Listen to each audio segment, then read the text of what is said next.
All right, Kiss Army, welcome to the KissFAQ podcast. Thank you for giving us your time today and letting us into your head. I hope we don't do any damage. This is a Kiss-related podcast by the board, for the board. We hope that you enjoy.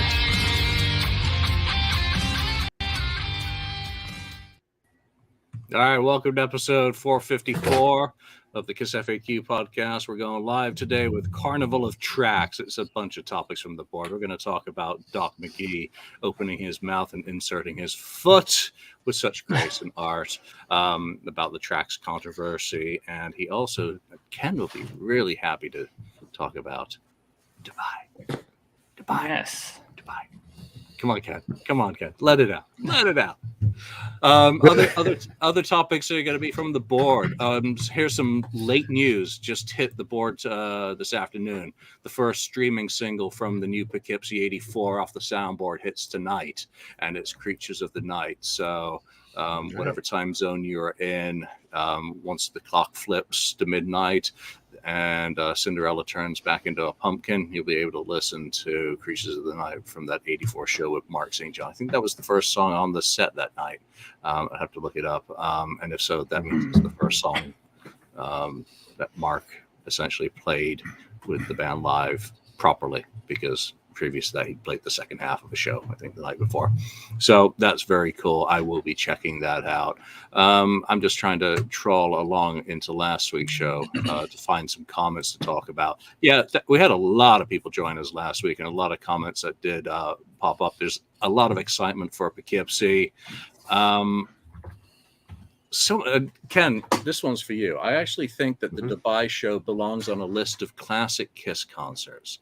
The most talked about show for ages. It was weird and wonderful ending for the first pandemic year. Never thought a live stream would be a communal experience, but it was. Ken, what do you think of that? Well, first of all, are we live? Because if we're live, I think I got to turn my backing track on here. Wait a minute. Okay. All right. Anyway. Wow. Yeah, when we first watched it, and I think, like you said in your interview that I listened to recently, it was nice. It was cool at the time, the first watch. But going back to it, it seems kind of strange, going back and watching it. So I don't think it's a classic that belongs in the top 50. It's a little bit lower than 50, somewhere down the line. There's a lot more, I think, shows ahead of it that deserve more credit. Yeah, Andrew's already corrected me. Thank you, Andrew. Detroit Rock City was the opening song on that tour. I can't keep track of any of this shit anymore. I'm getting old and I've got a hangover, so I'm not even going to ask for excuses. Mark, Dubai, do you think it's a new classic? Are we kind of harsh on it, or is it maybe just one of those things that was a classic in the moment because of that communal experience? And again, we did the live stream. I can't remember who was on that. I think it was more fun at the time watching it than it ever was watching it again. I think it was. If it's going to be a classic to anybody, and maybe it'll be the people that joined you guys to watch it together. Maybe it was an experience that they enjoyed watching the show with you guys. But I think apart from that, I don't think there's anything really too classic about it. I mean, it's not just another show that they did in a foreign land that they haven't played before. With the backing tracks and all the other fun things that we love to poke and prod with the band now, and I think it's been on everybody's lips because of the fact that what has followed it, the non-giving of the things that people have bought. I think that's what's made this the big talk of the town. It's not the show, it's what's happened around it. So I don't think it's a top 50 show at all. No, it was good in the moment. I have gone back and watched it, unlike Andrew, or Wolf of Nature, pardon me. Andrew, shut up. But it doesn't have anything anymore. I've listened to a few shows this week and they were all 75, So that's kind of been where my week has come from. One of the topics that we are going to be talking about today that does come off the board was simply, which do you prefer, Carnival of Souls or Psycho Circus? Two much maligned albums in the bigger picture of things. And I've actually had those on rotate on my phone much more than I thought I was going to have. My folder for Carnival of Souls has the single edits. I think it has Liar from Bruce's Return of the Comet contribution that he said was a leftover from that era, and maybe one or two other things from that era. And then Psycho Circus has a bunch of other things. So going back and listening to, those albums, that question was, which one of those, if you had to choose one, would you take? Which is your preference there, Ken? Yeah, it's kind of, it's a good challenge there. And those albums didn't come up in our death match, I don't think, or anything like that. But I have to go with Psycho Circus, just based on a couple of the songs that I really enjoy there. I mean, it's more true to Kiss's sound than Carnival of Souls, which is kind of reaching for the grunge type or style of music. So songs like Psycho Circus, which is in their set list now, and then there's other songs I like a lot on there, like Journey of 1,000 Years, and a couple others that are really good. And it's more kind of Kiss. It's even though Tommy Thayer's playing lead guitar on Psycho Circus and all this other stuff going on, and drummers and whatnot, I have to go with that. I mean, though I do like certain parts of Carnival of Souls, mostly the Gene stuff, but it's not a true Kiss style album in my opinion. And I'll probably listen to Psycho Circus before I listen to Carnival of Souls. Yeah, nice. Welcome back, Lonnie. Hope you're not buffering too badly for us now. Go to you with that question: Psycho Circus or Carnival of Souls? I did a lot of prep work for this show by listening to both of those. I don't know how well you're going to hear me. I'm having some issues. So if I sound like crap, just let me know. Sound good. I hear you fine. You're fine. Okay, good. No, you sound like crap. I think I like Carnival better. I used to like Psycho Circus better, but as time has gone on and the albums have aged, I enjoy Carnival more than Psycho Circus. Outside of the title track of Psycho Circus, the rest of the album just does not do much for me. And Andrew, I know, is the first album you bought the day it came out, and I skipped school. I ditched college classes and went and bought it at Best Buy because I couldn't wait to get it. But boy, you got jumped. I went downhill from there. But for me, it is Carnival of Souls. I think it's better. I think the songs are stronger. I think the production is probably worse on Carnival. But I think the songs are stronger on Carnival. Interesting. Okay, so we've got one Psycho and one Carnival. Mark?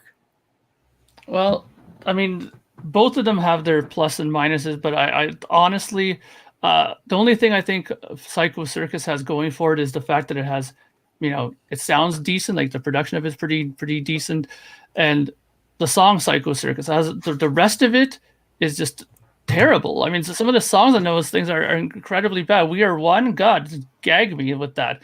And like some of the other ones on there too, like the You Wanted the Best has got to be the worst song that they ever wrote. I mean, give me a break. And the ballad is terrible. Honestly, I'd rather listen to Carnival. It's not real Kiss, as some people say, but it's very similar in some aspects to Revenge, and it's heavy. I like heavy music, as everybody knows.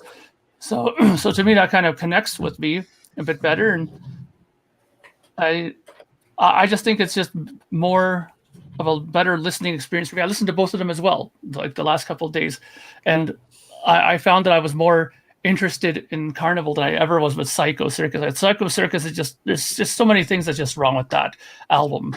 You know, let alone that they're trying to sell it off as a return to the original lineup, and half of them are not even on it. So it's a no-brainer for me in that aspect. I like Carnival better. Is that only in hindsight?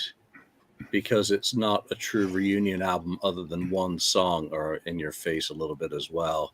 Some honestly, when I first heard Carnival, I kind of dug it. I mean, back then I was really into my, Megadeth and Opeth and all these heavy bands that I was into, listening to Nevermore and stuff like that. So when Kiss came out with a sort of, grungier, heavier record, I was like, okay, this is pretty good. It didn't, it was hard to believe that it was Kiss in some aspects. But when I first heard Psycho Circus, I loved the Psycho Circus song. I thought that was a great song. But after that, it started losing me. And at that point, I wasn't really 200% on who was playing what. But there was moments in there that even me and my friends were kind of saying, really, that's Peter drumming? Like there were little moments of it. It wasn't as plain as day as like something like Unmasked or something, right? But there were moments where they were a little suspicious. But I just found that the music was more to my style even back then, Yeah, it's weird. I mean, going back to Carnival of Souls, there was so much excitement about that leaking. Here's a full unreleased Studio Kiss album leaking. So it had kind of that going for it in addition. And I listened the hell out of it. And I was really excited when I was able to do some stuff with Polygram in London, for its release back in the early nether regions of the web days. So it always had that kind of emotional attachment that it's more special to me because some of the stuff that went on around it, whereas it fell out of favor pretty quickly as an imitation of a music trend that they'd missed by about 5 years. Then what did they do in 1998? They get a producer who's 5 years past his sell-by date. Even Aerosmith had moved on from Fairburn at that point. He'd had a good, strong run of 3 albums with them, the third one being a struggle that I think it was Brendan O'Brien, that they worked with as well on that, half the album. And that kind of tells you something, that he's no longer the hot shot for that sort of band. So he's totally the wrong choice. Before we even get down to the music on that album, you go listen to the Psycho Circus sessions and some of the other stuff, and it just boggles my mind how some of those songs were omitted in favor of shit like Within. Within is one of the worst, god-awful songs to ever make it on a Kiss album without talking anything about the players. That's all irrelevant as music, as a piece of product. Psycho Circus has some pretty cool tunes. It's got some pretty cheeseball ones, like I Pledge Allegiance to the State of Rock and Roll, which is catchy as hell music-wise, but cheeseball in terms of content, or Raise Your Glasses. It should be Gene singing Raise Your Asses. And Psycho Circus starting off with a clown car. I mean, there's just a cavalcade of bad decisions on that album, but Into the Void it's decent. It's not a great Ace Frehley song, but it is at least an Ace Frehley song. And Journey of 1,000 Years is fucking cool. Dreaming is cool. I mean, it was cool in 1973. It was 18, but You Wanted the Best You Got the Best has to be the most cringy Kiss song of all time. Yes, exactly. I mean, it's one of the. I mean, if you were to make a list of the 5 worst Kiss songs ever, I think every one of us would put You Wanted the Best You Got the Best in that. 3 of them would be from this album. 3 of them would be from that forced. album. You Wanted the Best is a forced song, forced lyrically, because it was it was taken from an old Gene song. It's a terrible song. It was forced. They could have used something else to much better than that. Even well, obviously, by what they left. I mean, well, just like you said. I mean, they even did.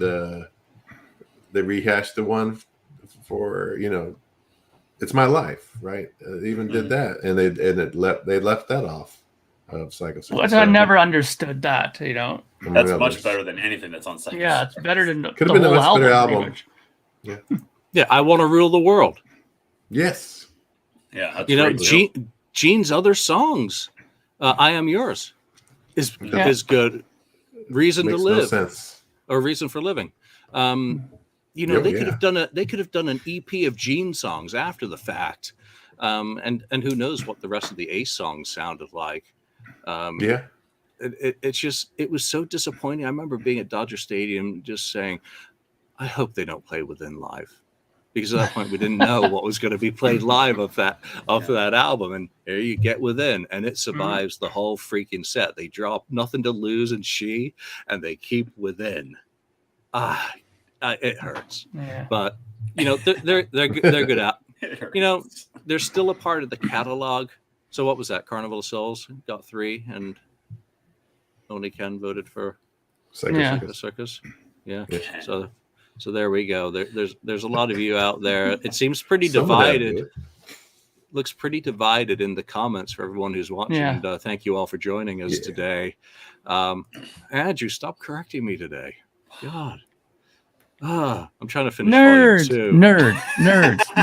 nerds. All right, let's go back to the last episode. The Cadillac Show must be included on any list of important KISS concerts. Do you guys think back to any other shows that you didn't talk about that you kind of popped into your mind after the show of, should have included that? Not really. Well, Cadillac is probably the one that was the big omission, I think. I think the Keishi Kite Festival, Julian brought up the Keishi Kite Festival not being in there, I think is a big miss as well, at least for me personally. Being it was, a half hour from where I live, and them playing in the daytime in front of that many people that early in their career, that's pretty freaking cool. And outdoors. Right. And we actually got to see some 8mm footage was discovered for the A&E biography. That was one of the biggest moments for me in that product, was the inclusion of that color footage. Absolutely stunning. Amazing. I think that was a miss not being in there. I didn't for some reason I wasn't thinking about it, but you brought it up last week and I'm like, that's an excellent point. That's a big miss in my opinion. Yeah, they listed Paul Stanley's solo tour or solo, on that list. I think they should have probably done maybe Gene Simmons, first Gene Simmons band performance or something like that, because that was kind of a unique thing. He never went out with a band by himself. Then you'd have to do the first Paul Stanley solo tour, because you can't have inequality. You have to give both parties working time. Yeah. All right, let's here's some other very recent news. And Lonnie, I'm going to throw this out to you first. Mr. Speed, the tribute band, has added the Fox. Okay, Andrew just fell over and is triggered now. Andrew just fell off the chat. He's throwing poo at the screen right now. So by accident. Sorry, Andrew. But Lonnie, what do you think of that? There have been other tribute bands that have gone with other lineups. That you've seen the Wiz in female form in one tribute act, and now you're getting the Fox and Mr. Speed. What do you think of that? I think it's interesting. I think it goes along with, they adopted the unmasked costumes a couple years ago, and they look great. I think it's interesting. I think it goes along with the theme that they've adopted. And who knows, maybe in a couple of years they revert back and do a different, era of the band, and he switches back to Peter. I really don't know, but I think that having the Fox in the band it's a cool twist and a different twist. And who goes to see KISS tribute bands? A pretty big KISS fan if you're going to go see a KISS tribute band. I don't think casual fans go out of their way or across the street really to go see a KISS tribute band.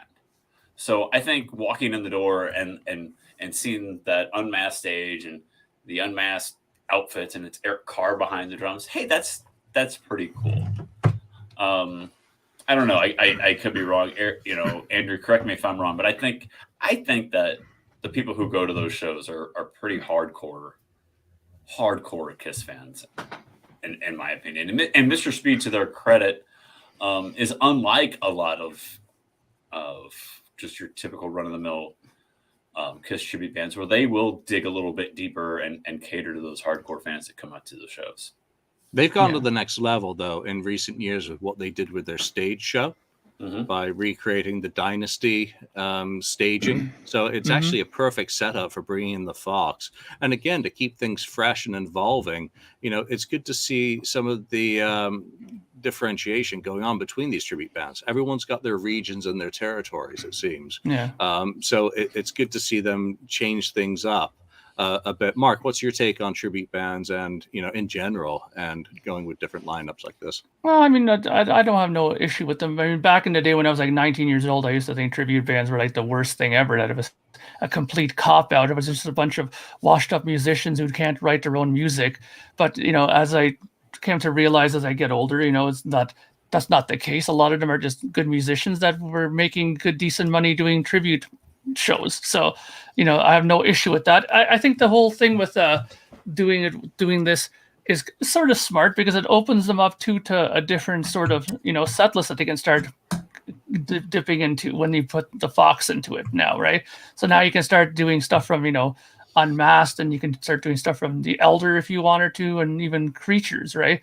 So I think it gives them more variety that way, to do it that way. And I agree. I think that they really stepped up things with their stage show. It looks really nice, and it looks very accurate to the way the Kiss did it. So I think it's fantastic. So all the power to them. Yeah, I've only ever really seen tribute bands under duress. I've not ever gone out of my way to go see a tribute band. They've either been at an expo or an event, and it's kind of like the bar band playing at the bar, and all you want is a frickin' drink. Well, and it's no disrespect to them. I've bought tribute albums and I've sold the tribute albums. I've not kept any of them. If I want to listen to Kiss, generally I will go listen to Kiss. But I have all the respect in the world for people who are playing this music, either for passion or for profit. I don't give a shit whether it's either driving the people doing it, but I do like them doing something different and shaking it up. I have a great deal of respect for that. I also have a great deal of respect for tribute bands that build tanks and Dynasty stages and go that extra mile without burning down the house as well. That's always a good thing. Ken, tributes. Yeah, I don't think it matters who, if they change the makeup to Peter Criss or Eric Carr's makeup. That's fine. It doesn't matter. They can still play whatever music they want to. As far as the, diehards, probably mostly. But I'm sure there's other people there that maybe never seen Kiss that that don't want to pay the full price of a real Kiss concert and can't, afford to go to that kind of a concert. That may end up saying, well, this may be the next best thing to seeing Kiss. You see a tribute band perform, and I'll do it. Be able to go for a lot less money to pay and see them. So, yeah, I think it's all good. Yeah. All right. So let's move on to. I'm going to preface this part of the discussion with I am not a big fan of Sinkin' Stanley. I really find it taking things a little bit too far with the mockery to someone who speaks in a certain way or acts in a certain way. But then again, it's a public persona who brings a lot of it on himself. So there is the balance. But I think sometimes it does cross a boundary for my tastes into the unacceptable. But that said, he got Doc McGee on camera at Paul's art show and asked him 2 salient questions for all members of the Kiss, many members of the Kiss Army for Dubai, and all members of ticket buying public for whether Paul Stanley is playing to track. So, Mark, I know you were playing catch up on this today. My God, he's a sexy beast. Mark, great editor. Let's start with the first part of that, and it's Paul Stanley playing to tracks. No, he's not singing lip syncing. He's singing to tracks, but he's actually singing. But yes, there are tracks. After going and seeing Wasp, where you could hear album versions from several different albums going on in the background, and it's that obvious and in your face. And then you go listen to Kiss. All right, Yeah. have at it. There's your quarter. I mean, honestly, I don't understand why doesn't he just admit? I mean, he's trying to cover it up that he's doing it, but he openly goes and said it. No, he's not doing. He's not lip syncing. He's singing to that is in fact lip syncing. Sure, you're singing along to it, but I mean, it's just a matter of turning his fader down a little bit to the original one, and you hear more of the actual recorded one to his voice. And sure, lots of people have done it. I've seen Ozzy do it when he had a really bad time with his voice back on the Osmosis tour. But the difference was it wasn't tracks that he was singing to. He actually had a singer side stage. I saw it was Oni Logan, who was Lynch Mob. He was singing his side stage, and they would just move Oni's voice up whenever he was having trouble with something, and Ozzy would just be sitting there mouthing it while he was singing it. It happens, but why they're doing why they're trying so stupid, and then he talks about I don't know, just not good. Sorry, you went into echo Oh, mode there. Yeah, okay. Sorry. I was just wondering about Ani Logan, whether he had to put crayons on his mouth to sing like Ozzy. No. I mean, he did a good job. I think he did a great job. It sounded quite like him, to be honest. But the problem here is that I don't think that he should have answered that question. I think he should have just pushed it aside and went, because I mean, I can only imagine what Paul's going to say to him now once this gets out and Paul finds out about it. He's going to be, I'm sure going to be thrilled to hear him saying that. No, he's singing along to backing tracks. It's part of the process. Oh, no. It's part of the process. We've been doing this for years where Paul's been singing to backing. I mean, no, did I say that? He's lip syncing live. Yeah, which is just stupidity. And then, of course, the other great thing about it was the question afterward, but we'll get to that after. Yeah, let's come back to that. Separate this into two things. I feel really bad for Doc because I don't think he should have answered it. I think he should have gone into kind of my political mode on this whole saga, saying people are coming to see a show and they expect a certain quality of show and they're enjoying the show. Stop saying performance, just say show. That's how I justify it in my head. And again, none of it is actually hidden. It's not an unknown. It's not breaking news, but the manager of the band should not be addressing that question. That's the one that you should be dancing and weaving like a freaking boxer to avoid answering. Because the moment you open your mouth, you're damned. You are absolutely damned. I feel bad for Doc coming off a really awesome appearance on Podcast Rock City to then have hubris show up and Sinkin' Stanley, gut punches him in his moments of glory after a podcast appearance. Lonnie. Yeah, it's not groundbreaking material that Doc said that. I mean, he kind of said what we all already knew. As far as Ozzy on the Osmosis tour, he also played like 45 minutes when I saw him. It was fantastic. It's like my brother and I like, oh, that's it? That's great. But, no, it's not Doc's place. Julian's absolutely right. Doc should have danced around that like they've been dancing around it since the start of the End of the Road tour. And to come out and just basically say that at this point, 3-4 years in, I've lost track how deep we are into the End of the Road tour, to say that, yeah, it's backing track, blah, blah, blah, blah. It's a process, but just shut up. Say something else. Say anything else. But he basically said what we already knew, and he just put it to rest. But yeah, because some people like chicken, but some people like their chicken with monosodium glutamate. Right. And other people like their chicken with gravy. Don't answer the fucking question. Correct. Ken, give us some reason or treason. Well, no, he almost really slipped. I thought he was going to really say it. That, which is what I always, from the beginning, figured, because Paul always has stated, at least he stated up to as recently the Kiss Cruise, where he said he was singing, and then after the song he said, this I'm singing. This is live.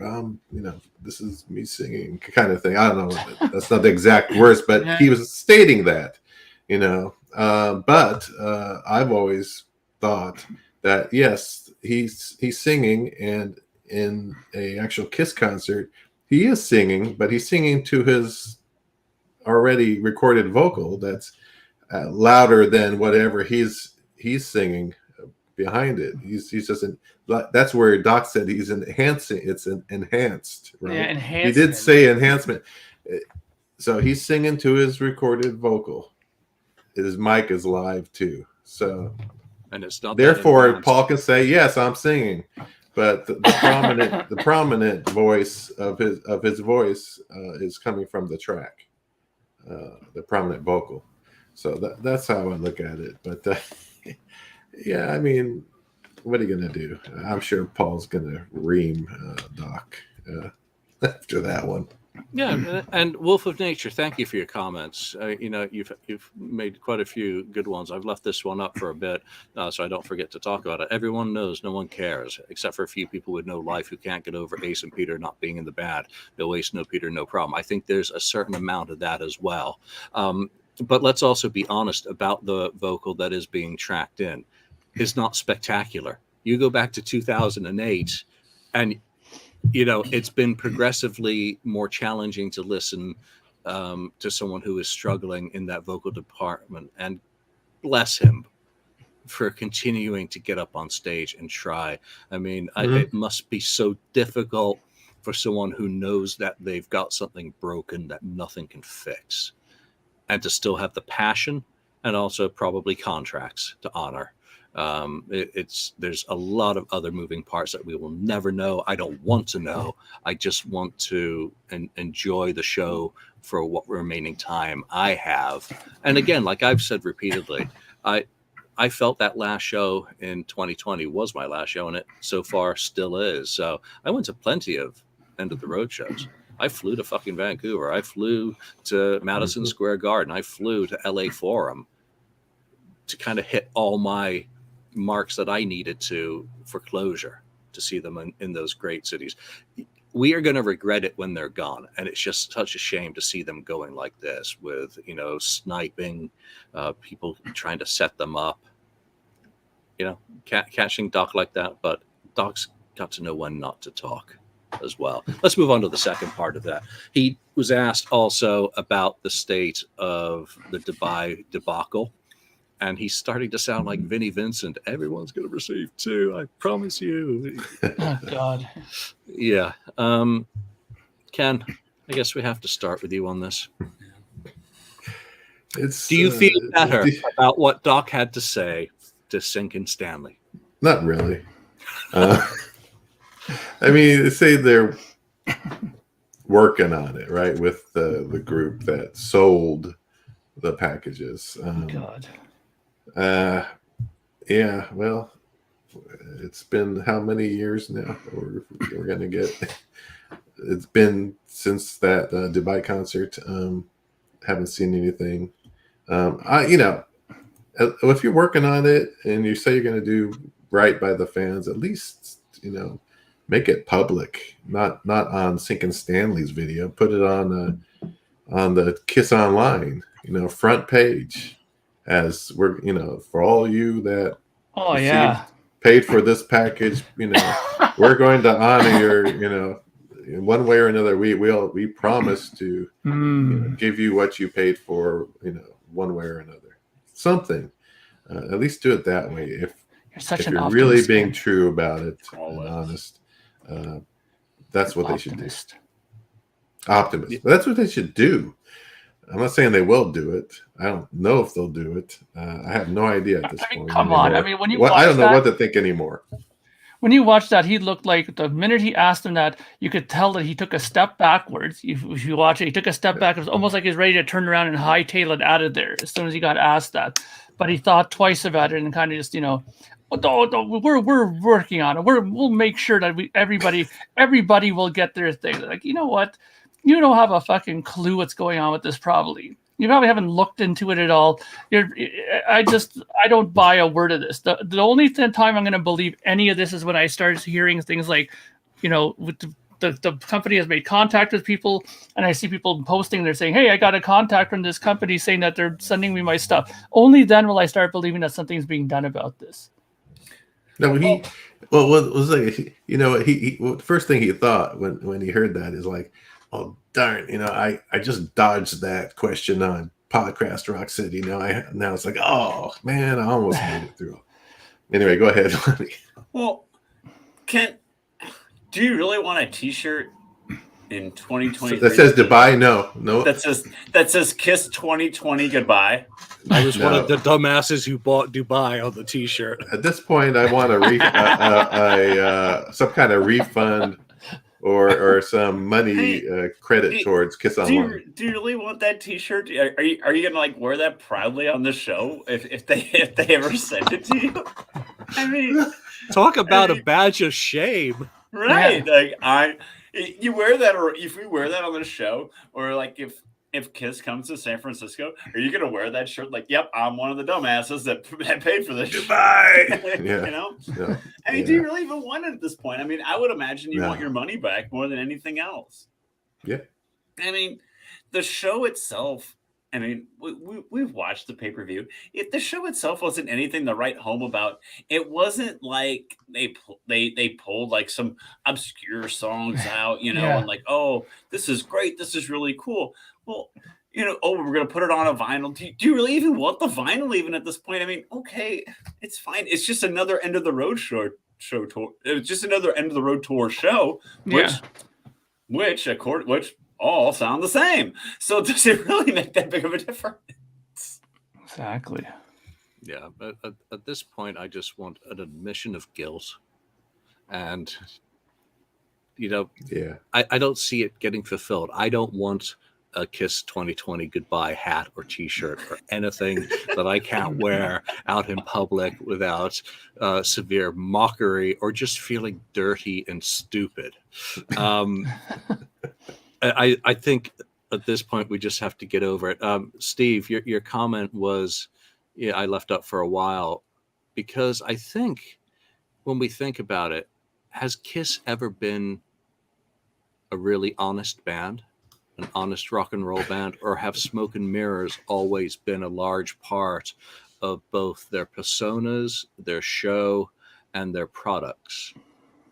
And that's why I've called them the biggest cult band in the world, because we sure do drink a lot of Kool-Aid when it comes to this band that we love. And while there's a lot of great music, we do get taken for fools a lot. Psycho Circus reunion album with no reunion. Case in point. Kiss Alive. Not really alive, re-recorded in the studio for the most part. All of those Dynasty. Anton Figs on drums. Unmasked. Oh wait, he's doing it again. Creatures of the Night with Ace on the cover. Yeah, so don't they have a long history of doing exactly what they continue to do? And we're still here. We're doing episode 454 of this podcast. So am I a sucker? Hell yeah. And I fucking love this band still. I was in the library this week trying to finish up volume 2 of the 50th anniversary Kiss on Tour, and I still get a kick out of what I do, digging into their history and listening to their music on a near daily basis. I may have my Rolling Stones or Beatles going a lot of the time, but when I put on my Kiss playlist, I go back to a very, very happy place. And I still fucking love this band, and I'm still annoyed at Paul's being hurt by comments, even whether they're true and justified. So all right, let's move on into one of the other topics that we've got. What did you think about the everyone's gonna be able to see it on the TV on Super Bowl Sunday, but Paul did a commercial for Workday, which is a god-awful product that I'm forced to endure at work. But the commercial was really freaking funny. And it's not just Paul in it. Billy Idol is there. Joan Jett, the badass herself. Oswald, some fella, just some random Oswald, is present. And it is really good. Mark, you've seen it?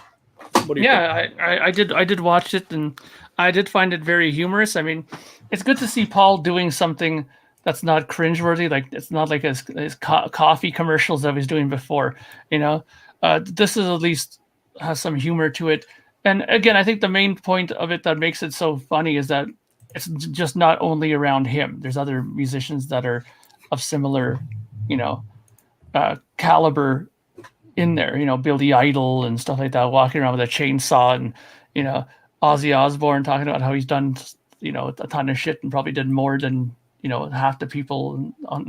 It's really well done. I think it's well constructed, and I'm happy to see Paul involved with something that is not, again, like I said, cringeworthy. I mean, that the coffee thing that he did before, it was like, oh god, like really.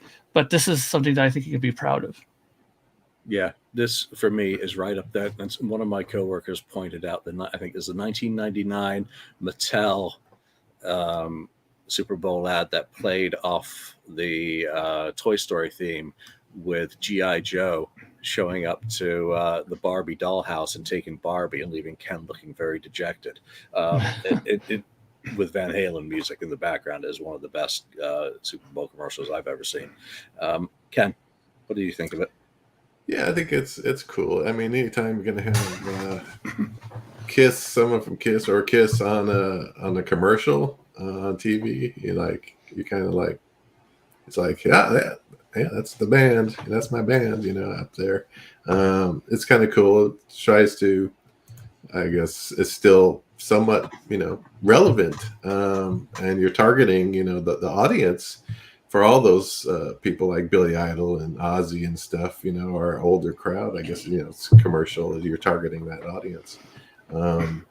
It's funny you talk about that workday thing. It's like, I actually just downloaded that darn app to my phone for my work. It's something new. It's like, oh my gosh, I can't believe it's the same thing that Paul's on. But yeah, I think it's cool. So we've actually contributed to paying Paul more money. Yeah, probably. And it's just like those other commercials, jeans commercials that he had in Australia. Not recently, a string of them. They're great. They're actually they're funny. So I like seeing that kind of thing out there. Gene did a great. I think Kiss did a great commercial in Japan during the reunion. Why? Yeah. That's one I always remember. Lonnie, you don't use Workday, I hope. I do not, thank God. I got enough headaches, but I think it's cool that he's on this Super Bowl commercial where how many millions of people are gonna see it, and everybody's gonna look and go, oh, that's it. A lot of people might go, oh, that's Paul Stanley, and a lot of people are gonna go, oh, that's the guy from Kiss. Right. Let's be honest. A lot of people are gonna say, oh, that's the guy from Kiss, and I think it's cool that you're that relevant still, that they want to put you out there as the guy from Kiss in front of the whole world that's watching this. I think that's really freaking cool. And I'm anticipating my phone blowing up whenever that commercial airs during the game. Like, oh, why did you see the Kiss commercial? Are they still around? Right. Yeah, they're still around. That's what I love about it. Didn't you see them on the farewell tour 23 years ago? Are they still around? So we're Mark. Oh. Butterfingers. Mark does not like the video. All right. So, yeah, it's going to be, millions of people on Sunday are going to get to see this. And again, like Gene Simmons' Family Jewels, and the point that Lonnie's raised in the past about that kept them visible. It's the same here for people who don't know that they are still around and that the end of the road is still going. And for Paul to be an MC, yeah, pretty much. All right, let's go into another video. Mark, get ready on. Well, actually, don't get ready on this one because Carl Linnaeus has shared some of the interviews that he did for Swedish press for the Creatures of the Night Super Deluxe write-ups that they were doing out there. And Vinny is the topic of discussion in two aspects in clips from both Gene and Paul. One is the Wiz character, and the second part is back on the streets, about why that maybe wasn't used or not. But Lonnie, back to you on that. What did you take away from those interview clips about kind of Paul looking back at Vinnie Vincent? It was interesting, and Paul talked like this. Yeah, he was like on a Valium or something. It's like so slow. It was a bad recording because I think it was for some reason it got slow. I played it at the 1.25 per second, and it was like normal, pretty much. It was really. I was at the gym listening to it, and I'm just like, what the hell's going on? Like, can Paul talk any slower? I know. But I think when it comes to Vinny, I think Paul chooses his words very carefully when it's in reference to Vinnie Vincent, no matter what the topic. But it was interesting that he remembered In Your Face, but he thought it was interesting that people had this envision that they recorded this, but they really didn't. And it's not on the Creatures box set. If it exists somewhere, we don't know about it. And maybe it's in Vinny's possession, and they really didn't want to go down that road. And Paul just wanted to tiptoe around the fact that, hey, it does exist. It's in Vinny's possession, and it's not a course of action we want to take to release a Creatures box set. But Paul's answers were interesting as far as that goes. And they were interesting as far as like the Wiz character and how they came up with it. And Ace was silver, so we wanted to go with gold for the next guy. I'm like, okay, I get that. It was different. I thought Gene's response at the beginning of the interview was a little more I don't know, forthcoming or honest. It was not. Gene wasn't so guarded. It seemed like anyway. Yeah. Gene's doesn't have the capability or the filter to stop and think about what he says. You ask him something, and Paul has to be very considered in his answers. Again, he doesn't know what's going to happen to those interviews, and he's probably learned through experience that it's better to give a slow and well considered answer. And I actually appreciate him taking the time to think about it before answering, because then nothing's going to get used against you as ammunition when the journalist press stop on the recorder and it's all out to print. So I get it from that perspective. Did it add anything new? No, but it's still good to hear them talk about the topics. Mark. Yeah, I mean, I did find it a little, I'm not going to say annoying, but I did find it very odd, just like Lonnie, that whenever they asked Paul something, it was just such a long, drawn-out answer. Not because he had a lot to say, it's because he had so little to say, but it took him so long to answer it. It's like, I did the circle on his forehead first. It's like, holy, like what? It's like on some kind of medication that's making him like talk so slow. Like, God, man, like spit it out. Like he's scared to talk about Vinny. Like, it's unbelievable. Like he's sued them 14 times. Of course, he's scared to talk about Vinny. That's exactly what I took away. But I mean, come on. I mean, it's unbelievable. Though. I mean, the question wasn't that incriminating or something. You were just asking him about the making of the makeup and asking him about a song. I mean, he could have easily just said, well, we tried it, it didn't work out, blah, blah, blah, blah. We didn't really record it, and that's that. But it just took so long. I couldn't believe it. Like how I've never heard Paul talk that slow. It was unbelievable. But anyways, I think that what he had to say was, like you said, nothing new. We didn't learn anything new about it. But these people try, and I gotta hand it to people like Carl and these guys who still, try to get that last little scrap of information, try to pull it out of them, to get something new out of them. And you ain't gonna do it with people like Paul. You're better off trying it with Gene, because we know that he has a pretty loose lips there for stuff. Just look at the Creatures box set thing there. Yeah. So talking about speaking slowly, I'm going to play that little clip. I was digging through some of my SD cards. Oh, good. I found this, so just take a quick listen. Hi, Ace. This is Julian. How are you today? Hi, Julian. Can you hear me fine? Yeah, I can hear you okay. There's a power outage here where I am, and my battery is low, so we have a limited amount of time to talk. Hi, Ace. Here is Julian there. Hi, Ace. This is Julian. How are you today? Hi, Julian. Oh God! Yeah, so that was just the beginning of the interview that I did with Ace for the Origins Volume 2 and Volume 1 reissue, and I was going to erase that SD card that was on. That's just hilarious. It's like, Ace, this is for your own product. So not as cool as Carl talking to Paul and Gene about creatures, but I did a long write-up which has my theory on some of those topics that Carl asked, that you can still find it on the FAQ message board. Very, very long write-up on the creatures box set and some of the things that are on there and some of them that are not. So I'm just going to bumper car onto Carl's topic there. Ken.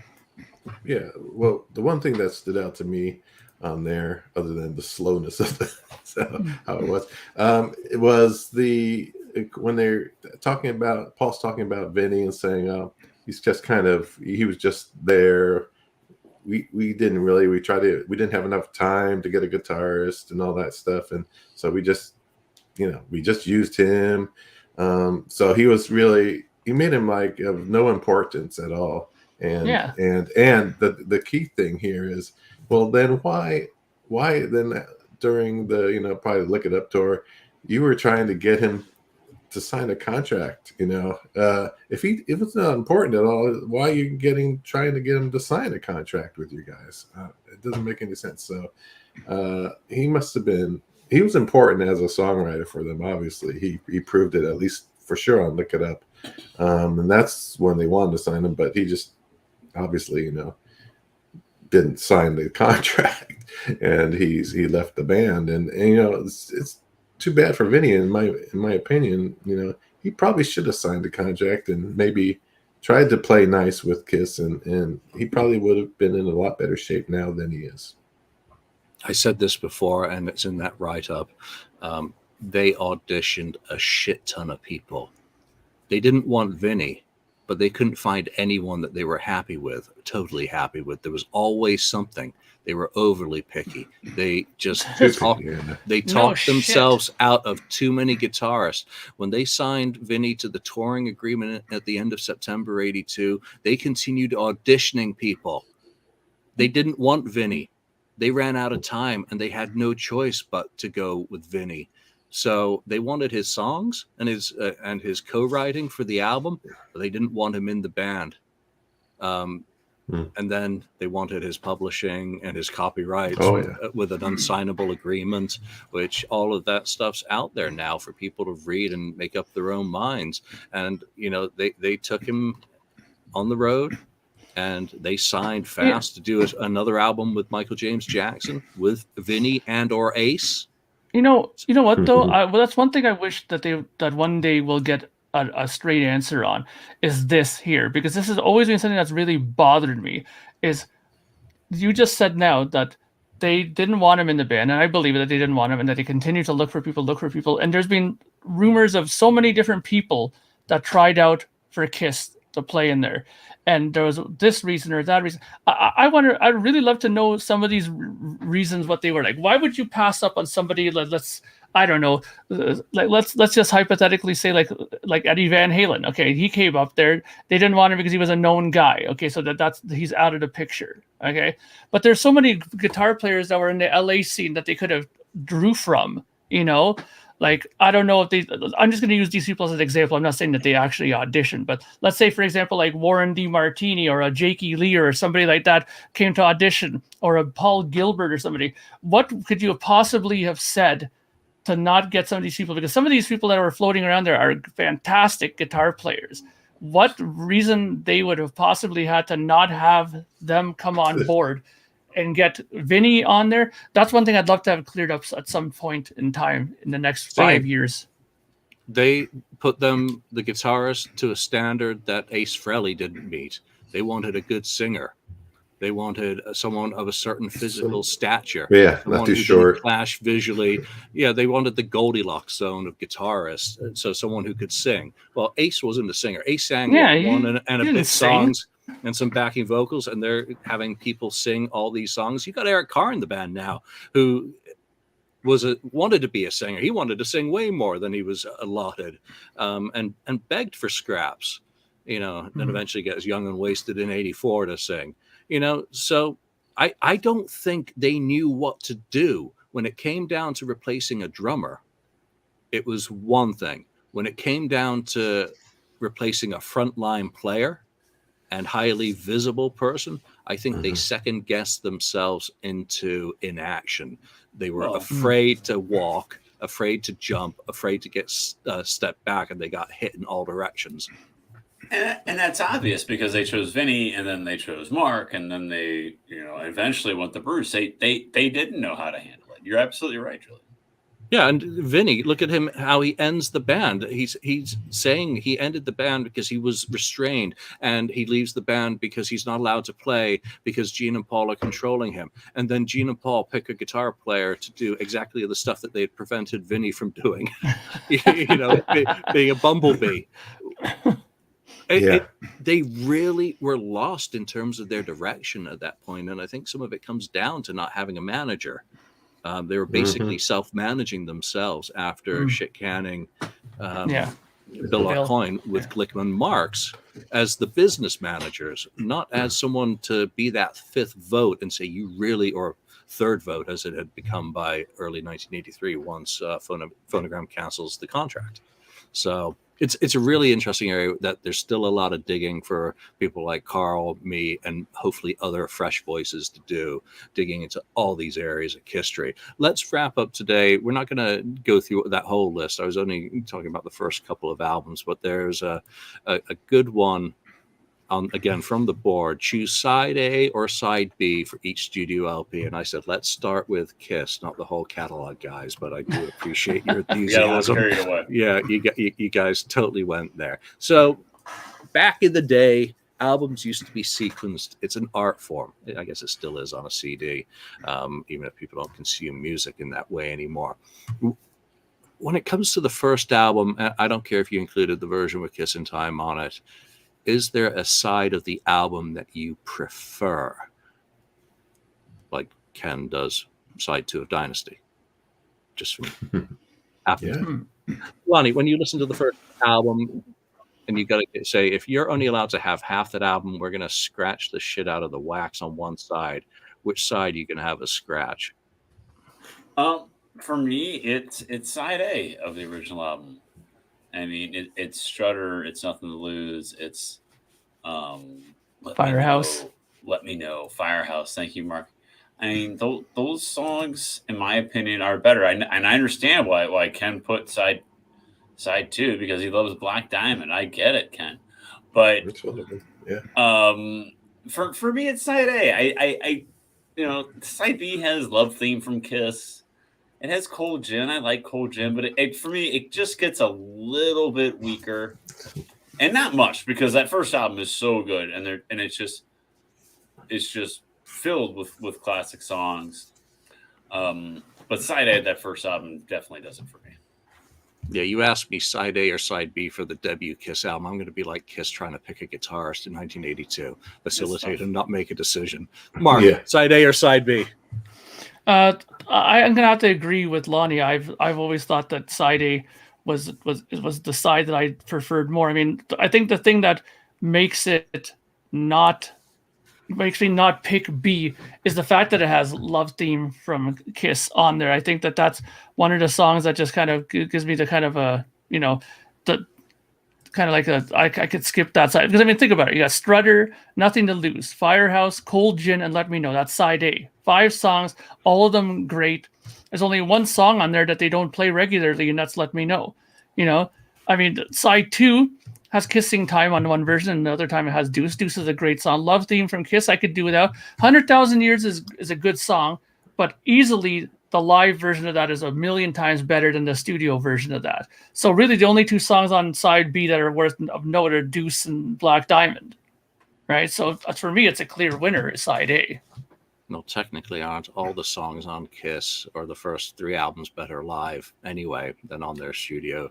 Yeah, but they're still decent enough on, All right, so we've got 2 side A's taking preference here. Now it gets a little bit more tricky. Is emotion going to come into play? I'm going to go last. So Ken? Okay, so I choose side B. Shock. I love Black Diamond. It's not just Black Diamond. It's, Deuce. I mean, it's such a great song. One of their best songs.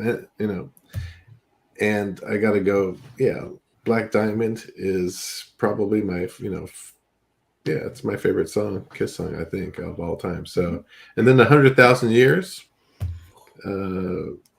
It's another really, really cool song.